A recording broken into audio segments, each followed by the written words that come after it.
Tonight I would like to begin with a video. This is China's Kunming city. The pictures are from August this year. On your screen are 15 high-rise buildings. All of them are unfinished apartments. For 8 years, these 15 buildings have just stood here. The developer ran out of money, so the apartments were never really completed. Chinese authorities finally woke up last month. They planted 85,000 bombs, 85,000 bombs, and decided to blow up everything. Onlookers were heard screaming when that happened.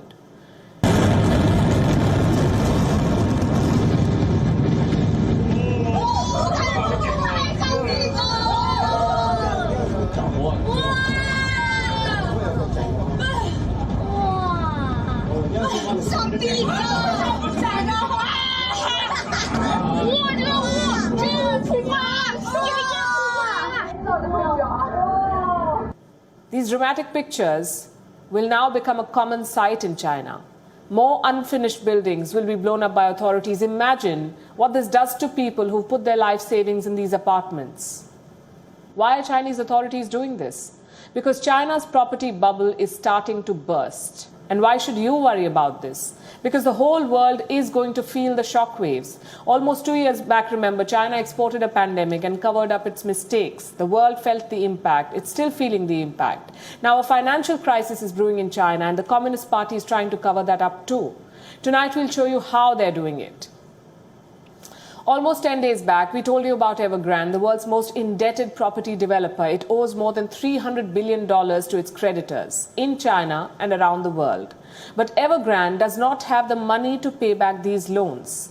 2 weeks back, creditors began lining up outside the company offices to get their money back. Some even tried to commit suicide. They were desperate. They wanted to get their life savings back. Now their worst fears are coming true.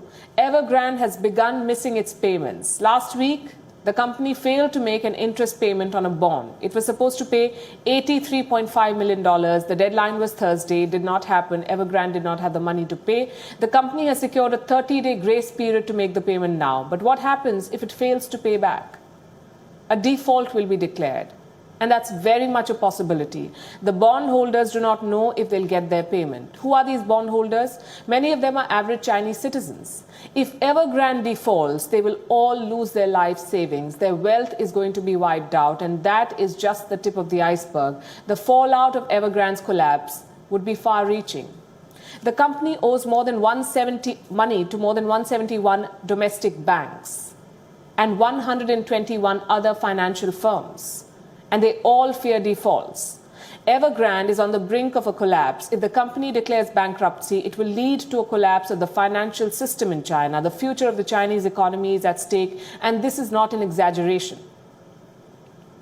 So what is being done about Evergrande? Well, China has largely been silent about the crisis, but behind the scenes it is resorting to censorship and crackdowns to contain the damage.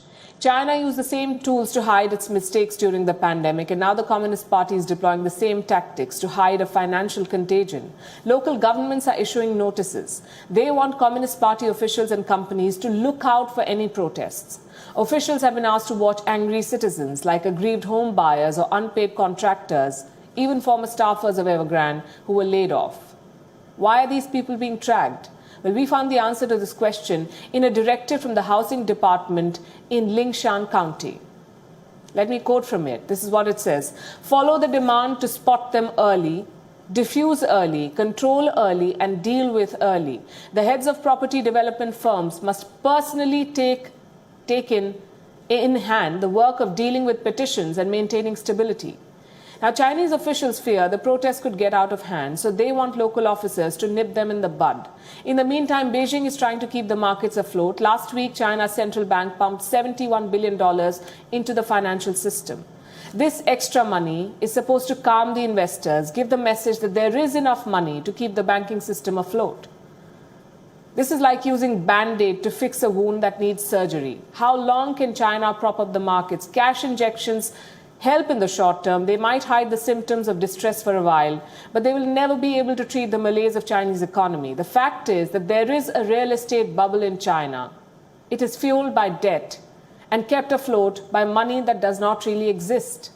The Evergrande crisis is just the beginning. The actual crisis is much bigger. As of 2018, 50 million homes, 50 million homes were lying vacant in China. These apartments and houses were built but found no buyers. And China, has many ghost cities, acres of concrete with no takers. According to one assessment, there is enough empty property in China to house more than 90 million people. And I'll put that figure in perspective for you. There are enough empty homes in China to fit in populations of 5 G7 countries. Citizens from France, Germany, Italy, the UK and Canada, they can all fit into the empty apartments of China. So there are millions of homes lying empty. There are no buyers.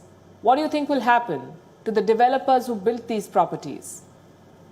Sooner or later, they will default, just like Evergrande. Investment banking firm UBS has released an assessment. It says there are at least 10 developers in China today who face the risk of defaults. So there could be more Evergrandes in the near future. China's real estate sector is like a house of cards at the moment. The world should brace for its collapse. WION is now available in your country. Download the app now and get all the news on the move.